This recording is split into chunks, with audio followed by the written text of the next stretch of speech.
Hello everyone, চলে এলাম তিরুষি Gopu channel থেকে ছোটোখাটো মিষ্টি ভিডিও নিয়ে। গুড ইভিনিং সবাইকে, শুভ সন্ধ্যা। কেমন আছো তোমরা?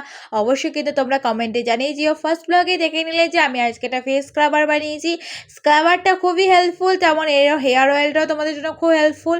তোমাদের মাথায় রাখতে হবে এটা হেয়ারটাও কিন্তু আমাদের বডির একটা পার্ট, তো এটা তোমাদের ঠিক রাখতে হবে যাতে তোমার হেয়ার কেমন চাও, যাতে সিল্কি হয়, হেয়ারটা ভালো ঘন কালো রং হাসে, গ্রোথ হয় অ্যান্ড হেয়ার ফলটা কমে অ্যান্ড চুলটা যেন ড্যান্ড্রফ রিমুভ হয়। তো সেটাই তোমরা চাও, তো সেরকম একটা হেয়ার অয়েল নিয়ে রেমেডি নিয়ে চলে এলাম। তো এখানে দেখতে পাচ্ছ নিয়ে নিয়েছি অ্যালোভেরা, নিয়ে নিয়েছি তোমার হচ্ছে একটা জবা ফুল, তোমরা এটা পরিমাণটা বাড়াতে পারো।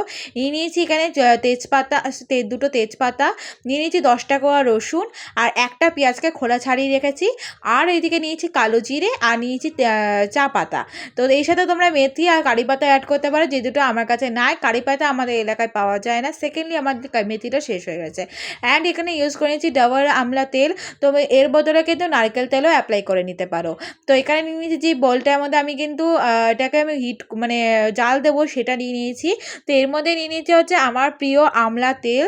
তো আমলা তেলটা দিলে কি হয় না, আমার হেয়ারে কিন্তু ভালো একটা সিল্কি ভাব আসবে, গ্রোথ হবে, ড্যান্ড্রফ রিমুভ হবে। অ্যান্ড এটার জন্য কিন্তু আমরা ডাবল আমলা তেলটা ইউজ করছি। অ্যান্ড এখানে দেখতে পাচ্ছি পুরো বোতলটার মধ্যে নতুন বোতল ছিল, যেটাকে কিন্তু আমি হাফ বোতল করে নিলাম। তোমাদের পরিমাণ অনুযায়ী কিন্তু এটা বানাতে পারবে। আমি আজকে বাবা বানাচ্ছি, আবার কদিন পর বানাবো। তো এখানে নিয়ে অ্যাপ্লাই করে নিয়েছি ফরচুনের একটা কাচ্চি ধানি সর্ষের তেল। তো কোনো আমি কিন্তু ব্র্যান্ড থেকে প্রমোশন করছি না, জাস্ট আমি ইচ্ছা করে বললাম। তো এই তেলটা কিন্তু অবশ্যই তোমরা অ্যাপ্লাই করতে পারো। আর এখানে যে রেমেডিগুলো নিয়েছিলাম সেটা চলো এর মধ্যে দেবো। তার আগে কিন্তু জবা ফুলটা অ্যালোভেরাটা ধুয়ে ভালো করে কেটে নেবো। অ্যান্ড বাকিগুলো কিন্তু গুছিয়ে নিয়েছি, আর পেঁয়াজ রসুনটা ধোয়াই রয়েছে। তো তেলটা দেখতে পাচ্ছ দিয়ে দিলাম। এখানে কিন্তু ডাবর আমলা তেল, আর এখানে তোমরা কোকোনাট অয়েলও অ্যাপ্লাই করতে পারো, এর সাথেও কিন্তু করতে পারো, বা এটা আমলা তেলে আমলা তেল না দিয়ে এটা করতে পারো। কিন্তু জবা ফুলটা অ্যালোভেরাটা ভালো করে ধুয়ে কেটে নিয়েছি, আর দেখছো পেঁয়াজগুলো কিন্তু খোলা ছাড়ানো রয়েছে। তো এটাই কিন্তু আমি বলে দিচ্ছি, চা পাতা এই পেঁয়াজ দিলে কিন্তু ভালো হেয়ারে গ্রোথ হয়। অ্যান্ড রসুন পেঁয়াজে যাদের মধ্যে রস পেয়ে লাভ নেই, যাদের মধ্যে উকুন আছে সেটাও কিন্তু এটার জন্য চলে যায়। কেন আমার মাথায় ছিল ক্লাস 10 অবধি।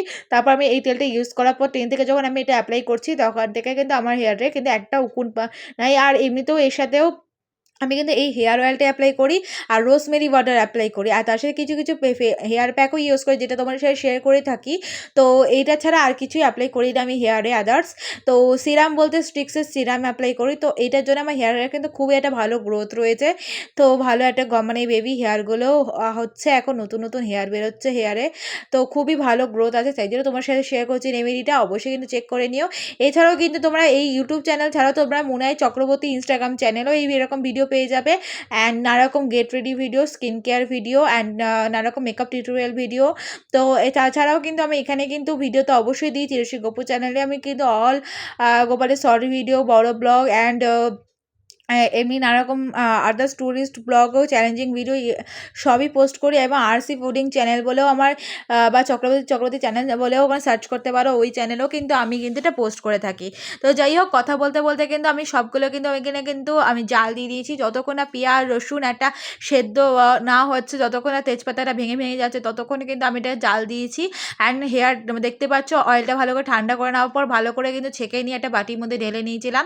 তো দেখতে পাচ্ছ অয়েলের কালারটা ঠিক এরকম আসবে, পুরো ব্ল্যাক হয়ে যাবে এই কালারটা। তো তারপরে আমি এই বোতলটা ভালো করে ধুয়ে নিয়েছি, এই বোতলের মধ্যে আমি কিন্তু এটা ঢেলে নেবো। তার সাথেও কিন্তু আমি আজকে স্ক্রাবারটা বানিয়েছিলাম, সেই স্ক্রাবারটা কিন্তু কোটোতে ঢেলে রেখেছি। তো চলো আমি কিন্তু এটা আগে ধুয়ে নিয়ে এই চোং মতন যে মুখ এটা আছে, তো ওটার মধ্যে দিয়ে তারপর কিন্তু বটলে আমি স্টোর করে নিলাম। পুরো আমার যদি একা মাখি তাহলে আমার কিন্তু এটা 1.5 মাস মতন চলে যাবে, 1.5-2 মাস মতন।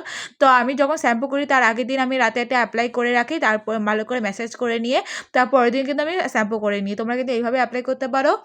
তো ভিডিওটা ভালো লাগলে লাইক কমেন্ট করে দিও। টাটা সবাইকে।